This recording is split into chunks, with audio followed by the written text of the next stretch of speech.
Cover होता है और जिसकी वजह से कर्ज के इंसान भी 1 हफ्ते के अंदर अंदर पूरी तरह से खत्म हो जाते हैं।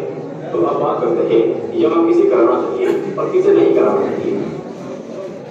Moving cupping, sometimes it's called sliding cupping or running cupping, and within the sliding cupping there are 2 different types of sliding. जर आता आपण हिजामा केलं, कपिंग केलं आणि पेशंटला चक्कर आहे किंवा पेशंटला अस्वस्थ वाटतं, तुम्ही त्याला बसून ठेवणार का झोपून ठेवणार?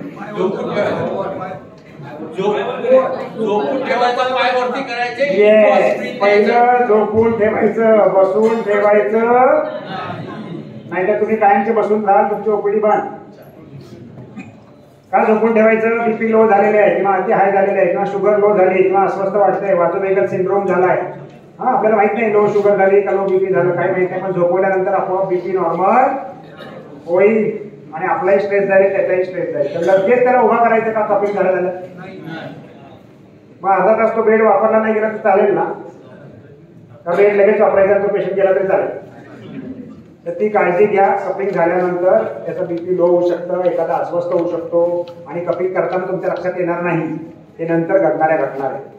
पोस्ट ऑप मध्ये पेशंट मरतो, म्हणजे पोस्ट ऑपरेटिव्ह पेशंट मरतात बरेचसे, ऑपरेशन मध्ये नाही मरत, कारण पोस्ट ऑपरेटिव्ह मध्ये कोणाचं बीपी नीट बघितलं गेलं नाही, बीपी लो व्हायला लागले ते नीट करेक्ट केलं नाही, अशा घटना घडतात.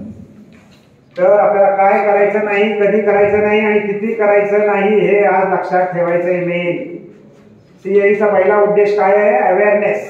चांगल्या गोष्टींचा पण अवेअरनेस, म्हणजे ज्ञान तर आपल्याला घ्यायचंच आहे आणि ज्ञानाची गोष्ट अशी आहे तसं रिव्हिजन करायला लागतं. एकदा शिकलं आणि कायमचं येईल असं नाहीये. स्टरलायझेशन असणं खूप गरजेचं आहे. त्यासाठी स्वतः पहिले ग्रो करायचे. स्पिरिटने हे साफ करायची जागा, ज्या पॉइंटवर आपण लावणार आहे, ज्या एरियामध्ये कपिंग करणार आहे, त्याने पूर्ण साफ करून घ्यायचं आहे. Cleaning with spirit is very very important.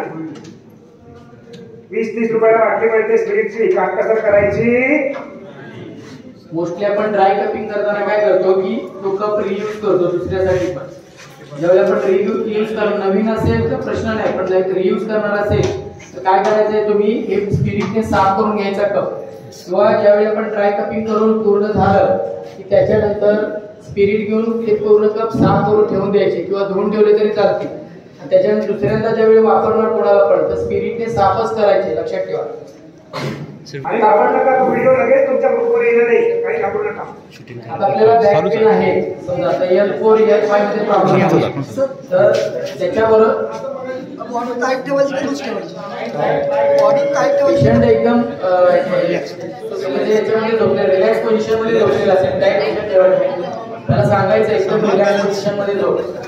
Tight आणि असं असेल तर द्यायचं नाही. पेशंट का अनकम्फर्ट असेल तर कपिंग किंवा फ्लुइड त्याला द्यायचं. हां, ओके ओके ओके. ठीक आहे. बॉडी टाईट ठेवायची, नॉर्मल एकदम टाईट पण नाही, नॉर्मल बॉडी ठेवायची.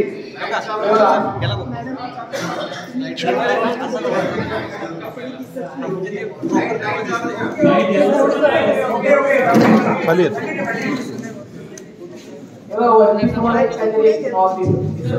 हा नॉब जर खाली तिथे दबलेला असेल, हा नॉब जर दबलेला असेल आतमध्ये, सर तुम्ही कॅमेरावर धरा होते, तुम्ही दाखवताय कॅमेरावर धरा, आम्हाला डिस्प्लेला दिसेल व्यवस्थित. हा जो नॉब दबलेला असेल आणि तुम्ही जर सक्शन केलं तर होणार नाही, म्हणजे हा लॉक होतो. त्यासाठी पहिला लॉक काढायचा, बघायचं ते आहे का ओपन, आणि त्याच्यानंतर त्याचं टाकून सक्शन करायचं. ते कपामध्ये असं बसवायचं आणि ज्या भागावरती तुम्ही करणार तर पहिलं पण युपी पॉइंटला नाही.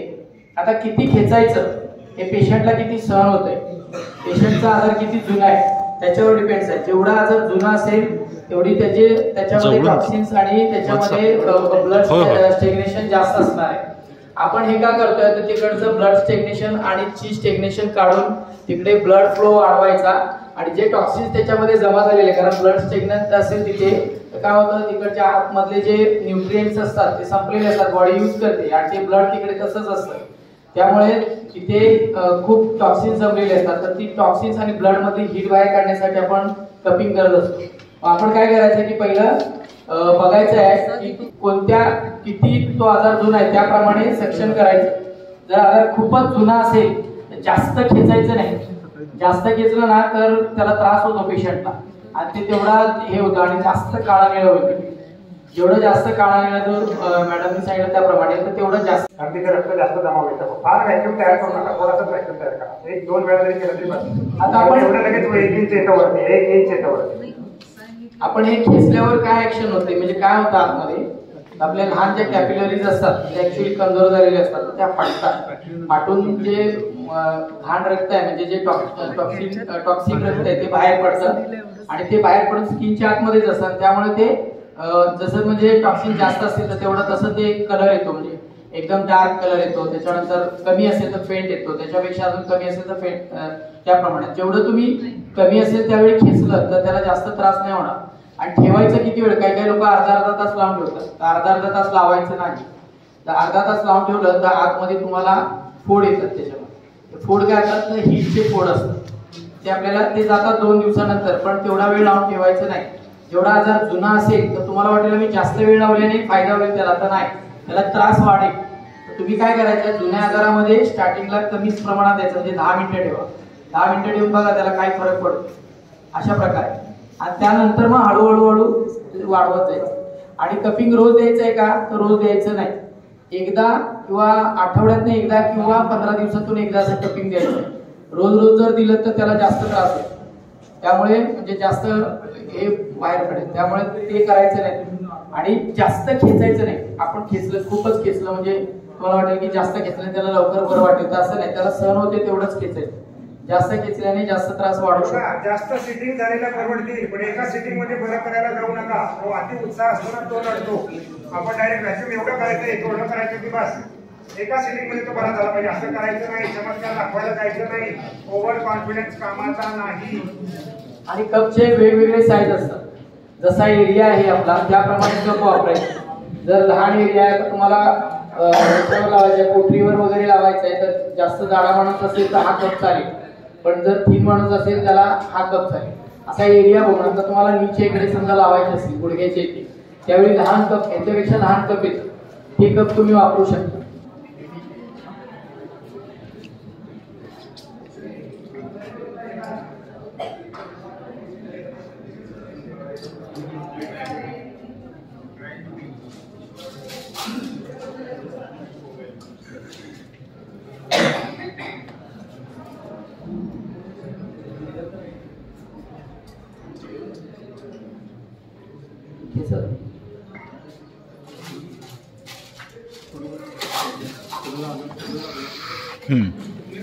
ते असा पकडला की ते येल्लो हे काढायचं बाहेर.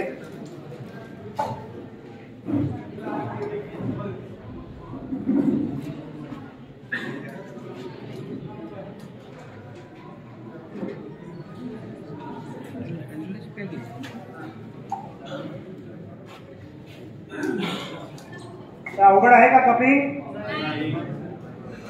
जमेल? आता आपण वेट कपिंग करणार आहोत. त्याच्या अगोदर ड्राय कपिंग करून घ्यायचं असतं. ज्या ज्या एरियामध्ये आपल्याला कप लावायचे वेट कपिंग करायचे त्या एरियामध्ये कप लावून ठेवायचे.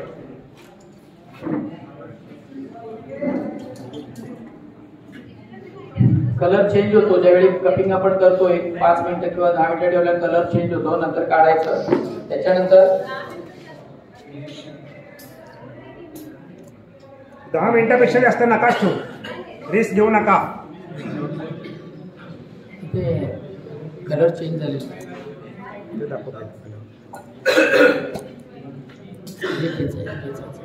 तसं नका करू.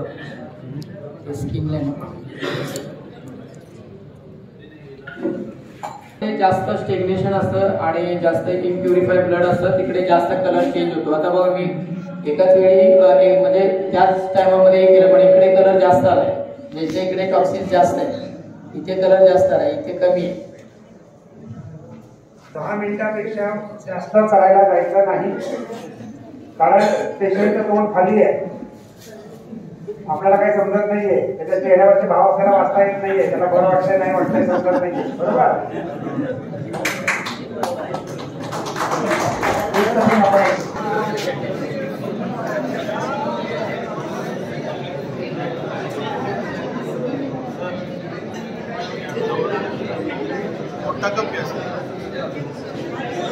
एक सेकंद फक्त फायर द्यायचं आतमध्ये, लगेच व्हॅक्यूम तयार होतो आणि लगेच लावून टाकायचं. लगेच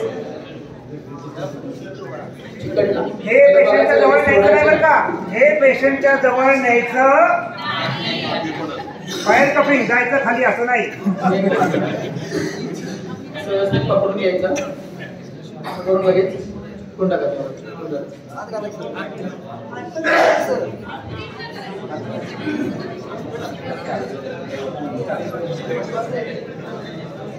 फ्लेम लहान आहे ना त्यामुळे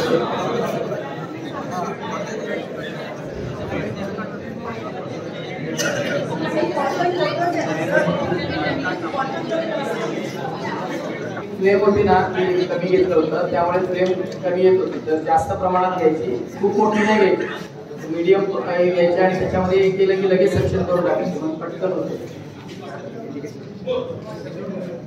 फायर कपिंग आपण कधी वापरतो, बॅक पेन वगैरे म्हणजे पेन रिलेटेड जे असतात पेनचे सगळे त्याच्यामध्ये वापरते.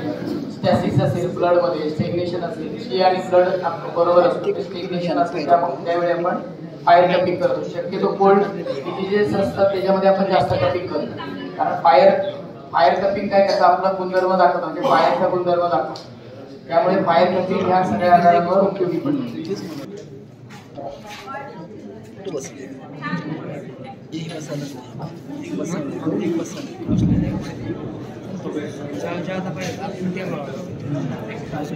वेट कपिंग साठी प्रिकॉशन जास्त घेणं गरजेचं असतं, कारण वेट कपिंग आपण करतो त्यावेळी आपला डायरेक्ट ब्लड आपण बाहेर काढत असतो, त्यावेळी इन्फेक्शन होण्याची शक्यता जास्त असते. पहिलं आपले जर आपण यूज केलेले हे असतील हँड ग्लोव्ह तर वापरायचे नाहीत, नवीनच हँड ग्लोव्ह काढायचे, स्पिरिट बरोबर घ्यायचं, परत साफ करायचं पूर्ण तो एरिया.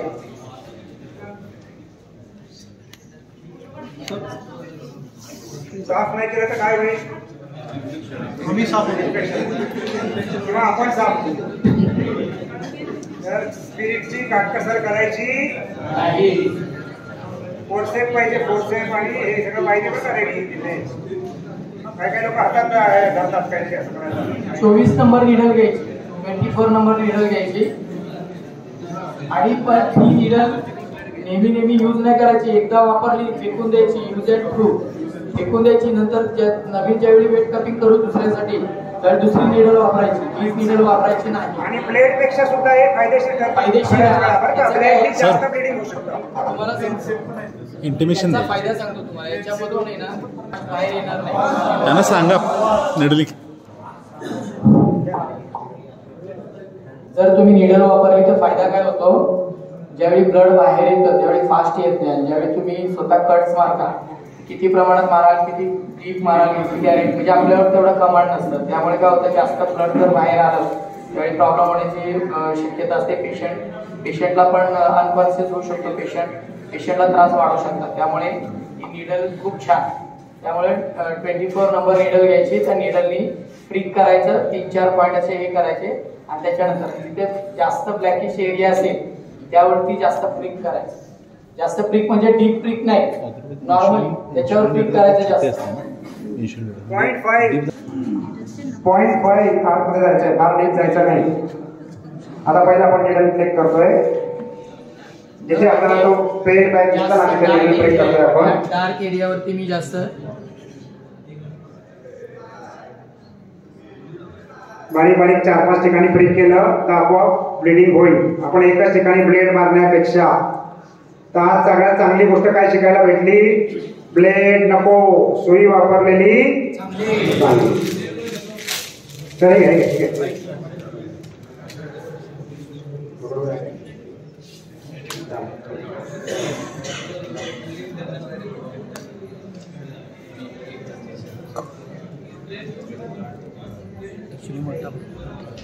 तर आज खूप चांगली गोष्ट शिकलो आपण. ब्लेड पेक्षा काय वापरणार आपण, नीडल. आता ते ब्लिडिंग 4-5 ठिकाणी होत आहे कंटिन्युअस. एकदम फास्ट ब्लिडिंग होत आहे का, फास्ट ब्लिडिंग होण्यापेक्षा हे चांगलं. बरोबर, काय प्रश्न आहे का. डायबिटिक्स मध्ये शक्यतो काय कुठे काय करायचं नाही म्हटलं ना.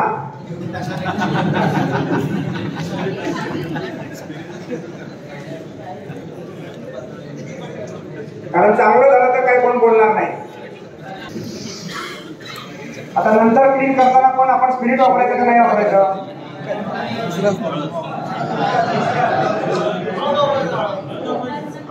स्पिरिट वापरायचं. जर रक्त बाहेर येत असेल स्पिरिट वापरल्यानंतर तर ड्राय कॉटनने ते रक्त बंद करून त्याच्यानंतर तुम्ही हळद लावू शकता. आणि आता बघा फायदा कसा आहे, आपण ब्लेड वापरला असता तर जखमा दिसला असतं. तो ठिकाणी 4 ठिकाणी जाऊन दाखवणार आहे बघा काय केलं डॉक्टरांनी. हा तर आता आपल्याला दुसरा फायदा काय झाला, फारच कमी त्याच्यावर ब्लिडिंग झालेलं आहे आणि तिथलं स्टॅसिस ते बाहेर निघालं. बरोबर. आता जास्तीत जास्त आपण बोलता बोलता आपण 10 मिनिटं थांबलो. 10 मिनिटं थांबलोच ना आपण बोलता बोलता. 10 मिनिटं झाली. आता आपण त्या हाऊस काढू आणि स्पिरिटचा स्वाब लावू. आता स्पिरिटचा स्वाब हातात तयार असल्याशिवाय हे करायचं का?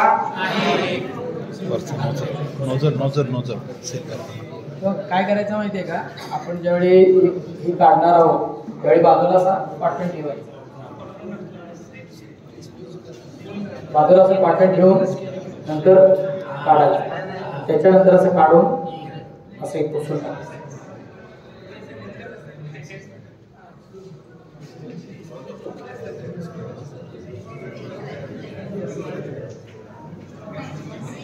ब्लिडिंग थांबलंय की नाही बघायचं, परत पुसायचं जर का ब्लिडिंग थांबलेलं नसेल तर.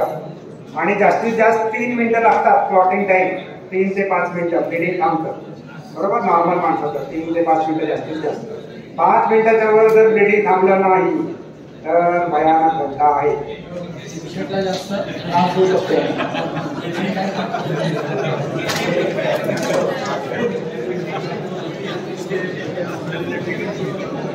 तर आता आपण ते क्लीन केलं आणि पेशंटचे तोंड शक्यतो आपल्या बाजूला करायचं, म्हणजे त्याला सांगता येतं ना.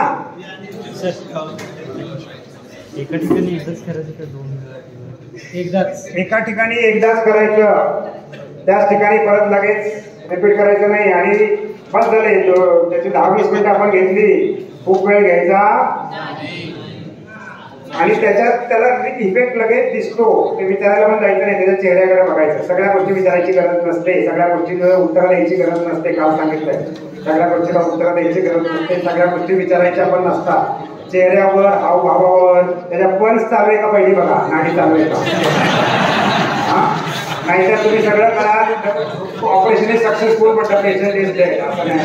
पल्स चालू आहे का बघा. त्या पल्सवरनं मॅडम पण नाडी परीक्षेबद्दल बोलत होत्या, तर तिथे आपल्याला पहिलं काय कळलं पाहिजे, तो जीवन राहिली नाही. दुसरी गोष्ट, ती नाडी रेग्युलर आहे का, व्यवस्थित आहे का, एकदम लो बीपी झालंय का, एकदम हाय बीपी झालंय का, तर त्याची तयारी ठेवायची. एकदम हाय बीपी झाला असेल, एकदम लो बीपी झाला असेल, कारण की त्या अवस्थेत चटकन उठून बसवायचं नाही. समजा बीपी लो झाला असेल, म्हणजे तुम्हाला पल्स वीक लागत असेल, तर तुम्ही काय करणार त्यावेळी? पायवर वगैरे करून झालं, पण त्याच्यानंतर तो थोड्या वेळाने उठल्यानंतर तुम्ही काय करणार? बरोबर, ORS वगैरे द्या किंवा गोड खायला द्यायचं, ग्लुकोज लेवल वाढली पाहिजे. बोला सर.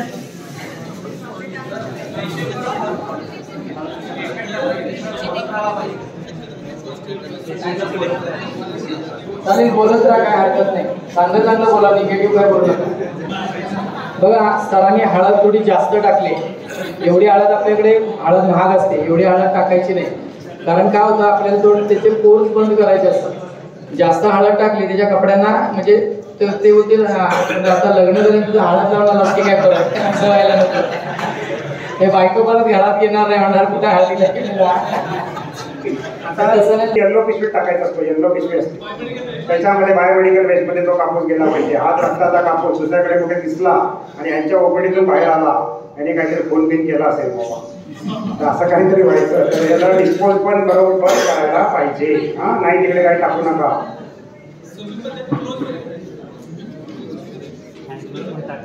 हँड ग्लोव्ह पण योग्य त्या पिशवीत टाकायचे, काळ्या पिशवीमध्ये. कॉटन येल्लो पिशवीमध्ये आणि ग्लोव्ह काळ्या पिशवीमध्ये. बरोबर. निडल्सचं जे कंटेनर असतं त्याच्यामध्ये टाकायचे. समजा तेलाचा डबा घ्या, तेलाचा डबा, त्याच्यामध्ये निडल्स टाकायचे सेपरेटली, आणि ते सेपरेटली द्यायचे, त्याला व्हाईट लेबल असतं. सर आता हे सगळं कचरा जो असतो तो डिस्ट्रॉय कसा करायचा, कुठं द्यायचं? हा, आता हा बायोमेडिकल वेस्ट म्हणून जे काही कॉर्पोरेशन असतं त्यांच्याकडे हा कचरा द्यायचा, इकडे तिकडे कुठेही टाकायचा नाही, नाहीतर एक दिवशी येणार घरी आणि ते खूप महागात पडणार.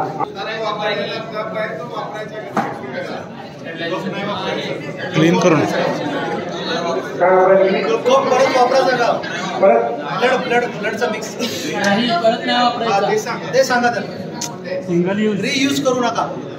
जे आपण वेट कपिंग करतो ज्यावेळी ते ब्लडचे कप असतात ते लगेच फेकून द्यायचे. तो परत कप वापरायचा नाही, साफ करून किंवा धुवून वगैरे वापरायचा नाही. तो कप परत रियूज करायचाच नाही, कुणालाही करायचा नाही. कारण समजा समोरचा पेशंट इन्फेक्टेड असेल तर त्याला दुसऱ्याला त्याचं इन्फेक्शन जाऊ शकतं. ते रियूज करा. ड्राय कपिंग करू शकता, पण ते स्पिरिटने साफ केल्यानंतरच, क्लीन केल्यानंतरच वापरू शकता तुम्ही.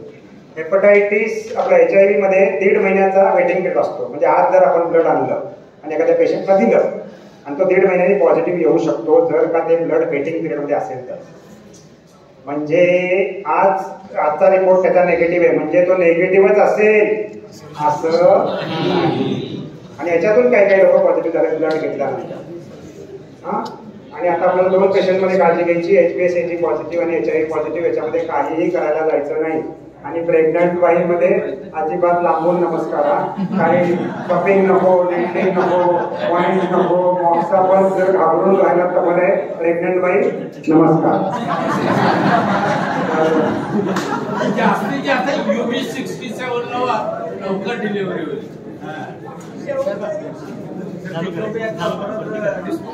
तर मी तुम्हाला सांगितलं घरी UB 67 ला लावायचं नाही तर मध्येच लावा आणि तिचं अबॉर्शन व्हायचं. होऊ शकतं, 100% होतं.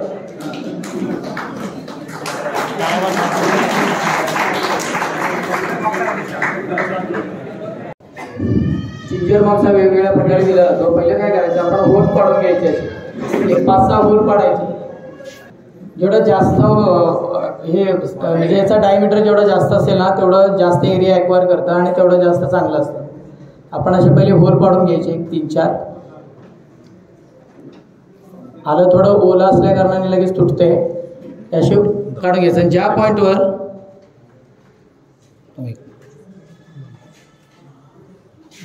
द्यायचं तिथे ठेवायचं.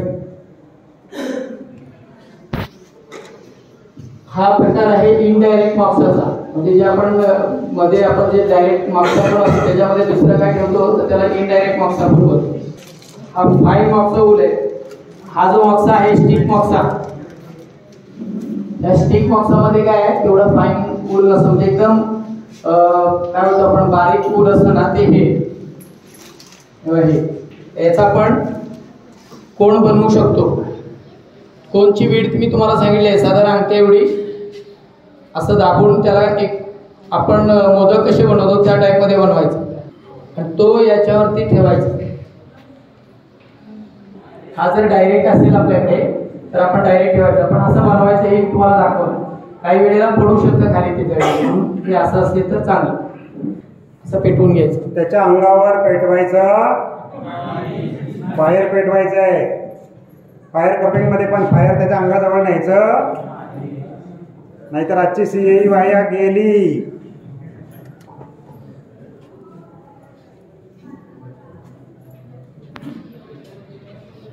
अशा पद्धतीने ठेवू शकतो. आणि हे पूर्ण इथून पूर्ण खालीपर्यंत हे सगळे काप्स असे ठेवून असे मॉक्सा लावून ठेवू शकता. हा पण एक स्नेक मॉक्सा होतो, कारण स्नेक मॉक्सा पूर्ण स्पाइन वरती होतो. आणि आपण दुसरा जो जिंजरचा पेस्ट सारखं बनवून जे करणार आहोत ते आपण आता दाखवणार आहे तुम्हाला. हा जो लसूण आहे त्याची जर कळी जास्तीत जास्त मोठी असेल तेवढी चांगली, म्हणजे जास्त एरिया एक्वायर होतो आणि त्याच्यावर व्यवस्थित मॉक्साचा कोन बसतो. आता दोन्ही प्रॅक्टिस आपले झाले. आता कपिंगचं पण झालं आणि मॉक्साचं पण, आणि नीडलिंग झालं काल, आहे की नाही. पूर्ण ॲक्युपंक्चरचा कोर्सच झाला 2 दिवसात, एवढा स्वस्तात. हा जो लसूण आहे लहान आहे त्यामुळे आपण त्याचे व्यवस्थित याच्यासारखे काप पाडू शकत नाही. समजा हा असा ठेवून दोन्ही बाजूनी फ्लॅट करायचा आहे. हे बरोबर झालेलं आहे म्हणून दोन्ही बाजूनी फ्लॅट करून व्यवस्थित ठेवून द्यायचं आणि हात याच्यावर ठेवू शकतो. गरज नाही. तो नीट बसणार नाही पडणार तरी काय करायचं समजली ना ते महत्वाचं आहे. हा मोठे घ्या एकदम लसणाच्या पाकळी त्याच्यावर ठेवा, छोट्या पाकळीवर ते बॅलन्स होणार नाही ते मॉक्साचं. अरे मगच सांगितलं जिंजर आता कधी यायचं आपण जिंजरचे कप वगैरे सोपवलं आणि डायजेस्टिव्ह जिंजर आपण कधी नव्हतं वापरायचा तर ज्यावेळी डायजेस्टिव्ह इश्यूज असतात, पोटाच्या तक्रारी असतात, डायजेशन मध्ये प्रॉब्लेम असतात त्यावेळी आणि आर्थरायटिस मध्ये पण आपण जिंजर वापरू शकतो. आणि त्याच्याबरोबर हे मेन काय करतात हे सगळे तर आपलं जे ब्लड आणि स्टेग्नेशन असतं ते स्टेग्नेशन काढण्यासाठी बेसिक याचा वापर आहे. पण इनडायरेक्ट कॉलम ऑक्साईड आता आपल्याला डायरेक्ट जर ठेवायचं असेल तर काय करायचं, डायरेक्ट बॉडीवर ठेवायचं. पण ज्यावेळी तो वन थर्ड जळणार त्यावेळी लगेच त्याला काढून टाकायचं, म्हणजे त्याला स्कार येणार नाही. जे मी बोललो स्कारिंग मॉक्स आणि स्कार. आणि ज्यावेळी आपल्याला स्कारिंग म्हणजे त्याला हे करायचं असतं तर त्यावेळी हा एकदम लहान असा लहान मॉक्सा बनवायचा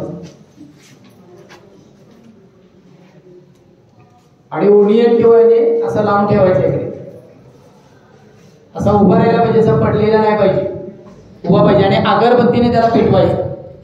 हा डायरेक्ट मॉक्सासाठी चालतो आणि तो स्कार येतो त्याच्याने, पण काय त्याचं टेन्शन घेण्यासारखं नाहीये. ह्याप्रमाणे तो देऊ शकतो तुम्ही साईडला. आता आपण UB25 ला नीडल करतोय. अच्छा आपण नीडल टोचली UB25 त्याच्यावरती हा मॉक्सा लावायचा. आता हा संपत आलाय, हा मॉक्साचा लावून ठेवायचा.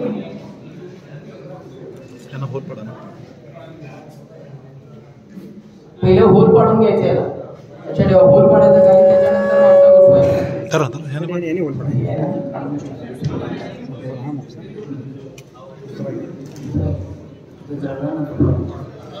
असा होल पाडायचा पहिला, आरपार होल करायचा नाही आणि पहिलं पेटवून घ्यायचं असं.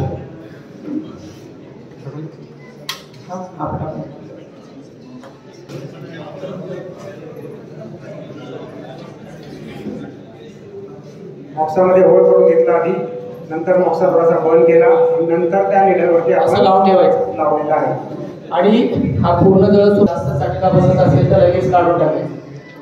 पूर्ण जळसोपर्यंत हे करायचं आणि थोडं राहिलं समजा त्याला काहीच नाही वाटलं तर थोडं फोड येऊ शकतो. हा वॉर्मिंग मॉक्सा झाला म्हणजे जे आपण निडलवर लावतो. Sir around the needle aluminium file घेऊ शकतो आपण. हा अराउंड द निडल म्हणजे निडल हे करून त्याच्यानंतर ॲल्युमिनियम फाईल वगैरे चांगली म्हणजे समजा कधी पडलंच पडल्यावर त्याला लगेच चटका बसत नाही, मग लगेच तो आपण बाजूला काढून टाकायचं. पेस्ट नाही आहे लक्षात ठेवा, हे नुकतं भरडं असं बनवून घेतलेलं आहे. आणि काय करायचं ज्यावेळी आपण करायचं आहे त्यावेळी हे पहिलं याचा असा रस काढून घ्यायचा, पूर्ण पिळून टाकायचा, ड्राय करायचं. बघा हे पूर्ण पिळून टाकायचं, पूर्ण असं पिळून घ्यायचं आहे. ही पेस्ट पिळून घ्यायची लक्षात ठेवा.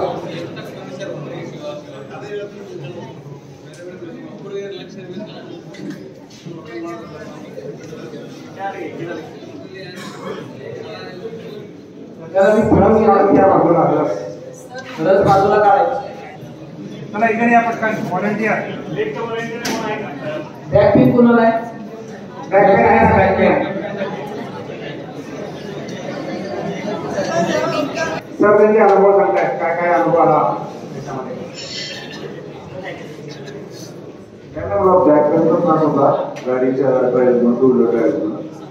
ते थोडं 50% वरती रिलीफ वाटतो. राईट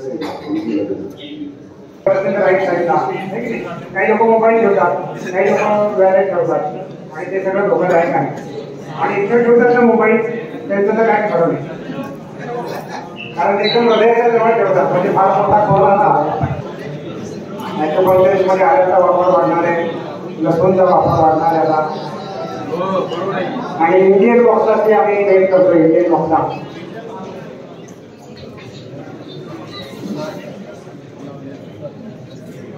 तर पहिलं ते आपण पसरवून लावलं लोअर बॅकमध्ये, त्या आल्यावर रस काढून घेतला आणि नंतर ते आता आपण पसरवून ठेवले लोअर बॅकमध्ये पूर्ण लोअर स्पाइन. हे बघा असं थोडं दाबून बसवायचं आहे, असं अशा प्रकारे करून त्याचा आळा बनवायचा आहे. म्हणजे बाजूला थोडा मध्ये खड्डा पाहिजे, पण पूर्ण नाही, म्हणजे स्किन लागली नाही पाहिजे, नाही तर तुम्ही स्किन लावा. थोडा डिस्टन्स पाहिजे, म्हणजे त्याच्यामध्ये साधारण 1 इंच ते 1.25 इंचाचा हे पाहिजे, आणि त्याच्यानंतर हे असं व्यवस्थित करून ठेवायचं. एक कॅनॉल तयार केला आपण, मध्ये अंतर असं गड्डा निर्माण केला. कॅनॉल तयार करा. पहिला मीडियम ठेवायचा, जास्त नाही ठेवायचा. अशा पद्धतीने रोल म्हणून इथे ठेवून द्यायचं. रोल म्हणजे गोल करायचं ते. आपण हे दिल्यानंतर थोड्या वेळाने पेशंटला विचारायचं तुला काय फील होते. जास्त त्याला चटके बसत असतील किंवा त्याला अनकम्फर्ट होत असेल तर लगेच काढून घ्यायचं. आता हे काढताना काय करायचंय, एक असं बँड सारखं घ्या आणि थोडं असं व्यवस्थित हे करून काढायचं. आणि हे पडलं नाही पाहिजे त्याच्या शरीरावर. जो मॉक्सा जो जळलेला मॉक्सा आहे त्याच्या बॉडीवर पडता कामा नये. पण अशी फ्लेमचं हे घ्यायचं आणि असं त्याला गळायचं.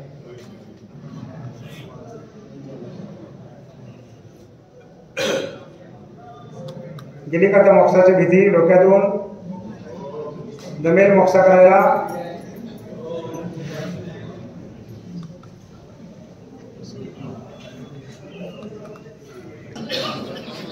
फोटो कसे घ्यायचे क्लिक करायचं साईडला. बरोबर. पेशंटकडे लक्ष ठेवायचे आपल्याला. पेशंटचा काय रिस्पॉन्स आहे, त्याचा चेहरा आपल्याकडे आहे, त्याचा काय रिस्पॉन्स आहे त्याला विचारू शकता मध्ये मध्ये. एकदम शेवटी नका विचारू, मध्ये विचारा काय होतंय, काय त्रास आहे का, बरं वाटतंय का. मध्ये बोलत राहा पेशंटशी बोलत राहणं ही सुद्धा ट्रीटमेंट. आता हा पेटत राहील. पूर्ण पेटल्यानंतर तो व्यवस्थित काढून घ्यायचा. या सरांची आज फ्री ट्रीटमेंट झाली इथे. आता ते एकदम कपड्याच्या जवळ असेल तरी भीती आहे बघा, ते सावध राहायला वाटतं. आणि आपण लक्ष पाहिजे. आपण इकडे गेलो.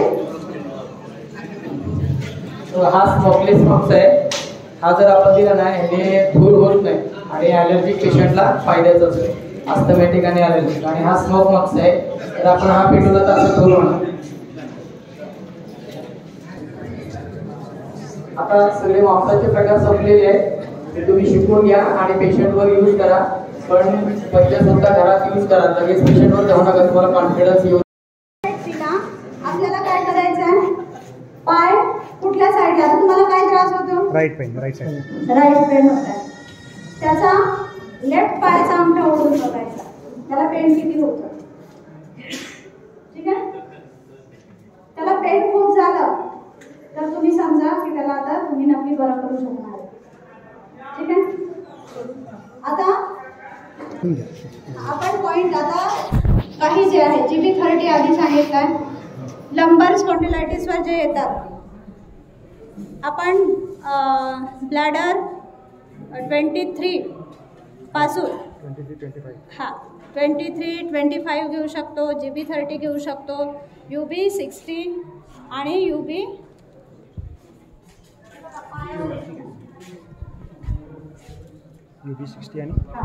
UB60 आपल्याला घ्यायचा आहे. तो कसा लावायचा ते पण आता मी दाखवणार आहे. आणि ही जी क्रीज आहे, या क्रीजमधून आपल्याला सरळ निडल आत टाकायची आहे. याने लवकरात लवकर पेन कमी होतो. ठीक आहे, हे लक्षात ठेवा.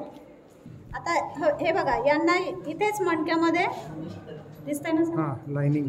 हां, आता अलाइनमेंट नाही. हां, अलाइनमेंट नाही आहे. सगळ्यात आधी तर यांना इथून प्रॉब्लेम झाला, थोरॅसिकमधून प्रॉब्लेम आला. हे आपल्याला अलाइनमेंट दाखवा. अलाइनमेंट दिसते बघा. हे बघा, दिसतंय का तुम्हाला. हां, अलाइनमेंट नीट बघून घ्या. अलाइनमेंट नाहीये बरोबर. तिरका दिसतंय का बघा. दिसतंय. बघा, आता या व्यक्तीला फक्त सायटिकाचा त्रास आहे का. नाही आहे. नाही, यांना सायटिकाचा फक्त त्रास नाही आहे, तर यांना थोरॅसिक रिजनमध्ये वर्टेब्राला पण प्रॉब्लेम आहे इथे. तर आपण यांना काय करू, काही पॉईंट्स वरचे पण लावू, पण आपल्याला सायटिकावर लक्ष द्यायचं आहे. तर आपण सायटिकासाठी सगळ्यात आधी कुठला पॉईंट घेणार, DU20.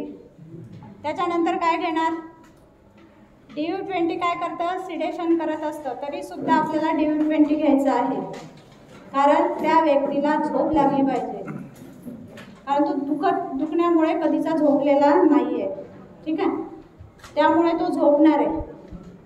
त्यानंतर कानातला शेमेन पॉईंट घ्या. त्यानंतर तुम्ही काय घेऊ शकता, की कमरेमधले जे लंबर स्पॉन्डिलायटिसमधले जे पॉईंट आहेत, बॅक शू पॉईंट, ते तुम्हाला घ्यायचे आहे. आणि LI4 सेकंड पॉईंट DU20 नंतर काय करायचा? LI4 कुठला आहे सरांनी सांगितलं? मी पण सांगितला, दोन्ही सरांनी सांगितलं. हा पेन रिलीफ करणारा पॉईंट आहे. मग आपण आपल्याला तो पण घ्यायचा आहे. आता मी निडल लावते. यामध्ये एक पाईप असतो. तुम्हाला सुरुवातीला काय करायचं? त्या पाईपमध्ये सुई टाकायची आणि मग ती निडल लावायची असते. पाईप नाही दिसत. पाईप आला सर्व हा पाईप निडल लागून काढून टाकतो.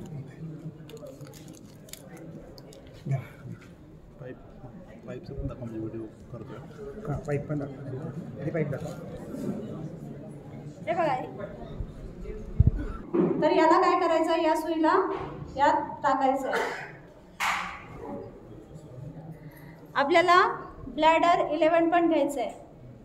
जर त्याची वर्टेब्राची एनर्जी वर्टेब्राला नीट करायचं आहे. कारण मी तुम्हाला तिथे दाखवलं होतं कलर, पिवळ्या जे कलरमध्ये होतं ते वर्टेब्रे कसे झाले होते घासल्यामुळे थोडे. हां, त्याला ठीक करण्यासाठी आपल्याला किडनीचे पण पॉईंट घ्यायचे आहे आणि युरिनरी ब्लॅडर हे कसं आहे? ऑर्गन, कपल ऑर्गन आहे. एकमेकांना, ते नवरा बायको आहेत, एकमेकांना सांभाळणार आहेत. तर आपल्याला सुई कशी लावायची आधी ही टेक्निक मला वाटतं मी काढायलाच पाहिजे.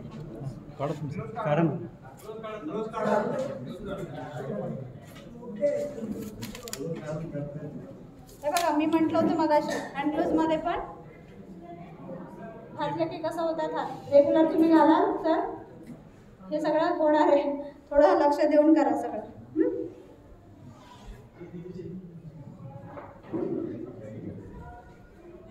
आता ही पाईप ठेवलंय. सुई पण आहे आणि पाईप पण आहे. सुई जर मी सोडली तर काय होईल? खाली पडेल. मग आपल्याला हे पकडता आली पाहिजे. काही दिवस तुम्ही यावर अशी ट्रीटमेंट करा, नंतर तुम्हाला हे पकडायची गरज नाही. श्वास घ्या. सुई लागली, दिसतंय का? हा. आता हा आपण DU14 लावला. त्यांना मला जे काही DU14 लावला सायटिकासाठी घ्यायचा गरज नाही आहे, परंतु मला ते त्यांना जो काही त्रास आहे, आता थोरॅसिक रिजनला पण काही प्रॉब्लेम आहे, त्यामुळे आपण घेतलाय तो. आता युरिनरी ब्लॅडर 11 किती चून? 1.5 चून. 1.5 चून मोजायचं कसं? आता हा 1 चून झाला, बरोबर आहे. इथून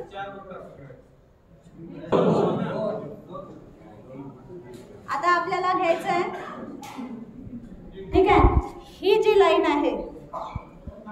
हां, आपल्याला आता इथे जर खूप हे असतं, चरबी असती तर थोडं आपल्याला कळायला थोडा उशीर लागला असता. तर आपल्याला मी काही बोटं ठेवले का? नाही, परंतु मला बिंदू दिसतोय, मी लावलाय. आता याला काय करायचं? ही छोटी निडल आहे, परंतु मोठी निडल आपण इथे लंग्सचा भाग आहे. मी जर या साईडने अशी लावली, श्वास घ्या, मी पूर्ण टाकली आत.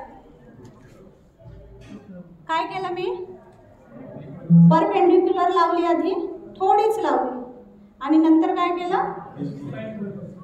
या पद्धतीने आपण ते यूज करू शकतो.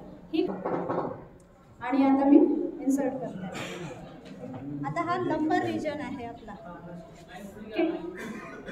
किडनी कुठे असते? पुढे की मागे? मी विचारलं काय, पुढे की मागे? पुढे म्हणजे फ्रंट साइड आणि मागे म्हणजे मग कुठे असते? Back side. आपण काय करू, सरांना आणि मॅडमला एक दिवस बॉडी एनाटॉमी घ्यायला लावू. हां, म्हणजे तुम्हाला हा इथून जे आहे इकडे पॉइंट घ्यायचे खालचे. हां, 2 मिनिट जातो मध्ये तो. हे बघा सर, कुठे गेले विवेक सर? प्रिक केलं आपण आणि हळूच निडल काढली.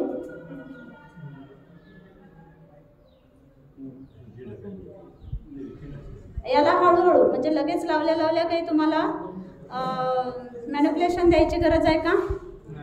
नाही आहे. आता बल्ज बाहेर आलेला आहे. हे सगळी माझी टेक्निक सांगते तुम्हाला, सोपी कुणी अशी फुकट सांगत नाही. हां, वर्टेब्रे मोजा, कारण लठ्ठ माणसावर तर तुम्हाला ते दिसणारच नाही, सापडणारच नाही, बरोबर आहे. परंतु आता यांच्या याच्यावर थोडे कळतात, हात लावून तुम्ही शोधायचे. आणि ते उंच वाटतं, ते काय आहे, आत डीप टाकू शकतो. त्यानंतर आपण काय करायचं आहे, आत अशी टाकू शकतो. ठीक आहे, जशी ती टाकली. थोडी मोठी सुई पाहिजे. सुई म्हणजे मोठी म्हणजे किती? आता लठ्ठ असेल तर त्यापेक्षा किती चुंची? साधारण आपल्याला एवढ्या सुया असतात, याहीपेक्षा मोठ्या पण मिळतात, पण आपण सुरुवातीला त्या यूज करायच्या नाही. बोला. आता बघा, कुठे काय काय त्रास होतो सर तुम्हाला? ब्लॅडर 25, 23 मेन राईट साईडला पेन आहे, राईट लेग. तुम्ही मोठा पोटाचा विचार पण आहे, जावं लागतं. हो, पोटाला पण त्रास आहे.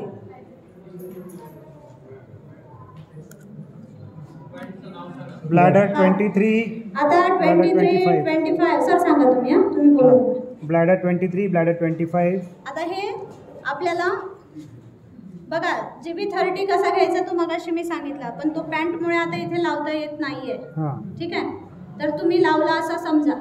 GB30 काय? GB30 लावून टाका तरी वरनं, म्हणजे समजेल तुम्हाला. साईड समजेल. वरनं लावा, वरनं लावा. हां, वरनं लावा म्हणजे आपल्याला पॉईंटचं साईड समजेल. साईड आपल्याला नुसता हात लावून चालणार नाही. त्यांचा पाय फोल्ड करायचा आणि तिथे हाताने तुम्ही पकडून बघा, तुम्हाला फील होईल. आणि मग ते बोन फील होईल. जे वॉल असतात ना, आपण वॉल म्हणतो, ज्या मगाशी सांगितलंय अर्जुनाला काय दिसत होता? डोळाच. मग ते घ्या. नंतर काय करा, ST36. आता हे आहे आपल्याला GB34 पण आपल्याला शोधायचं आहे. आता हा GB34 कुठे आहे? फिबुला आणि टिबिया बोन, त्याचं जे डिप्रेशन आहे, हां, त्यामध्ये तुम्हाला मिळणार आहे. तर ते डिप्रेशन शोधावं लागेल. कुणाच शोधणार डिप्रेशन? आपल्याला जर डिप्रेशन आलंच कारण एखादी लठ्ठ व्यक्ती तुमच्या समोर बसला आहे, तर तुम्हाला किती वेळ लागेल शोधायला? मग तुम्ही काय करायचं, इमॅजिन करा, असा पाय फोल्ड करा. हे दिसतंय? याचा अर्धा भाग बरोबर घ्या. हा एक बोर्ड, हा एक बोर्ड, याचा मधला भाग आहे, त्याला प्रेस करून बघा. दुखतंय का इथे? कुठे? लावा. आता हे बघा, हे काय झालंय बघा. मगाशी काय तुम्हाला आधी सांगितलं, सुई कशी अडकते. सुई लावल्याबरोबर त्यांना थोडं दुखलं, तर सुई आपोआप अशी झाली. ती जर आत आणखी टाकली आणि फिरवली तर अडकू शकते. मग त्यांना काय करायचं? त्यांना त्यासाठी काय करायचं आहे, आपण थोडं पोझिशन त्यांचं चेंज करायचं. बाहेर येतं का सुई बघा, आली, परत खाली गेल्यावर दुखतंय का त्यांना विचारा, कारण दुखू शकतं. पायवर आहे ना, बरोबर. दुखतंय का? दुखतंय का? थोडं, कारण सुई छोटी आहे ना, म्हणून. आता ही कशी सुई लावली? परपेंडिक्युलर. म्हणजे आपण इथे परपेंडिक्युलर यूज करू शकतो, परंतु लंग्सवर यूज करू शकतो का? आता हे मी कालच्या पण सेशनचं निडलिंग टेक्निक आहे, सायटिका पण आहे, प्रॅक्टिकल, हे सगळं सांगते. तर तुम्हाला कसं कसं घ्यायचं आहे. आता यांना मात्र काय होत आहे, पोटात पण दुखत आहे. मग मी हीच निडल काय करेल आता, GB40 इथे काम करत आहे आणि ST36 पण आहे. त्याला मी काय करते, थोडं स्टिम्युलेशन देते.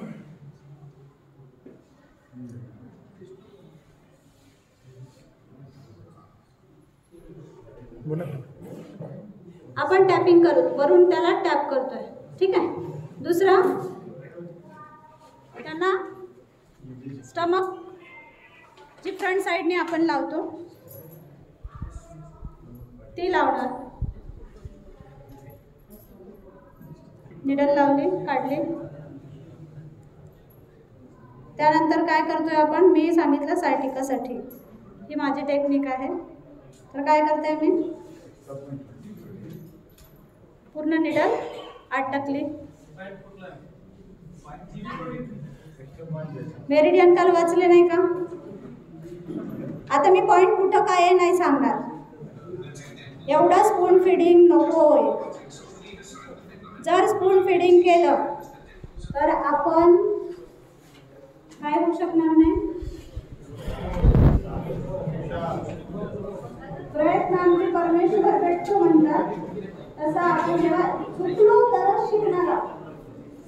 लक्षात आलं का? आपण जर चुकलोच नाही तर आपण शिकणार नाही. मग आता काय करायचं, हे पॉईंट फक्त तुम्ही लक्ष द्या. व्हिडिओ कशासाठी आहे, आता बघा इथे सुई थोडी पूर्ण टाकली. मग आता याला काय करताय, मी सुई वर खाली करताय. याला हळूहळू काढा, परत आत टाका. जर तो खूप रडत असेल पेशंट तर मी फक्त काय काय बोलते त्याकडे लक्ष द्या. खूप रडत असेल पेशंट तर त्याला तसं करावं. नाहीतर काढून 10 मिनिटं ठेवून सुई काढून घ्या, लावून काढून घ्यायची. आता ही काढली. आतापर्यंत मी जिथे जिथे सुया लावल्या तिथे तिथून रक्त आलं का? नाही आलं. मग त्याच पद्धतीने तुम्हाला हे लावायचं आहे. आता आपण सांगितलं होतं प्रेग्नन्सी लेडीजसाठी ॲक्युपंक्चर आणि मोक्सा, तर आपण या पॉइंटला देत असतो. परंतु तो कधी, जेव्हा 9वा महिना लागतोय त्यावेळेला तुम्ही मोक्सुबेशन करू शकता. 15-20 दिवस आहे तिच्या आता डिलेव्हरीला, अशा वेळेला. नाहीतर सरांनी जसं सांगितलंय, मी आधी सांगितलं की प्रेग्नन्सीमध्ये तुम्ही घेऊच नका ते पेशंट.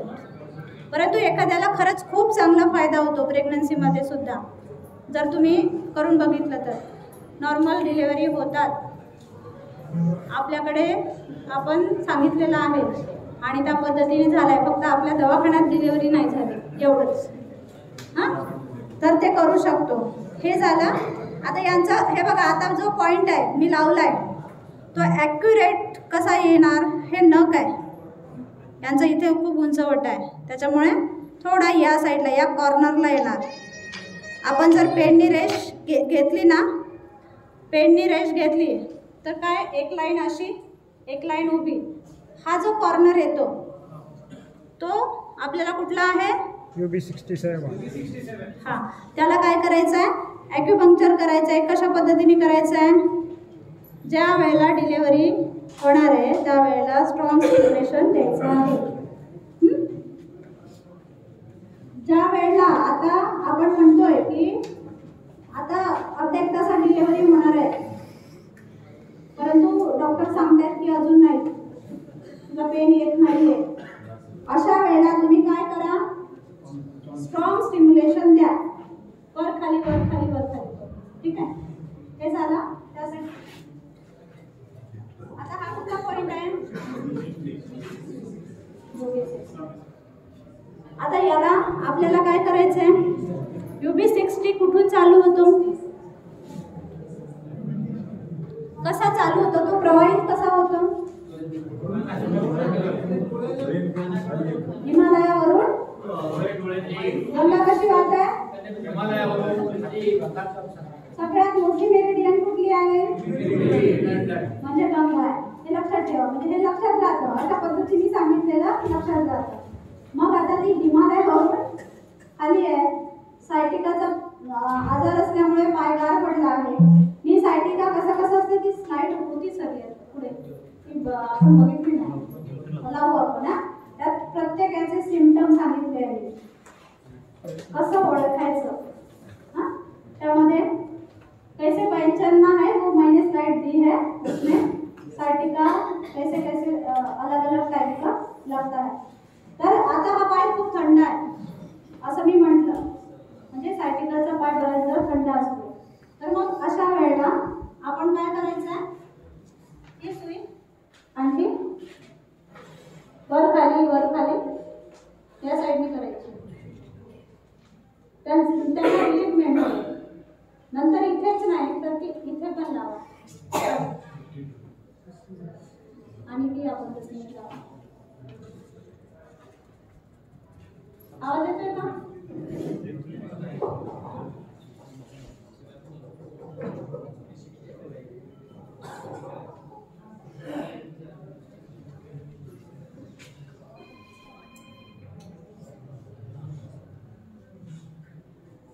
आता हे काय करतोय, आता करून दाखवताना जरा फास्ट होत आहे. ऍक्च्युली हे ठेवलं पाहिजे काय वेळ, त्या वेळेला त्यांचा 25 होणार. जर आपण लावल्या केलं तर काय होईल, सिडेशन. म्हणून आपण लावून काय करायचं, थोडा वेळ 15-20 मिनिटं त्या पेशंटला राहू द्या. मध्ये मध्ये तुम्ही इलेक्ट्रिक स्टिम्युलेशन जर लावलं असेल तर ते आपोआप होत राहणार आहे. परंतु एखाद्याकडे आता नवीन लागतंय, तुमच्याकडे त्या गोष्टी नाही आहे, तर तुम्ही 5-5 मिनिटात 10-10 मिनिटात ते स्टिम्युलेशन मॅनिप्युलेशन देऊ शकता. आता हे झालंय.